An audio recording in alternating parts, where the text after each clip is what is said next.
सोममराति यतो निदहाति वेदः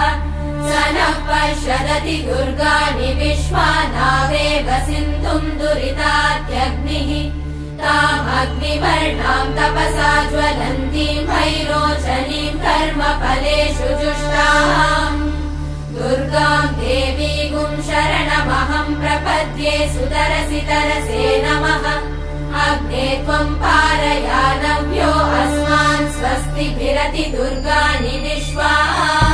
पूष्य पृथ्वी बहुला न उर्वी भवातोकायतनयाय शम्यो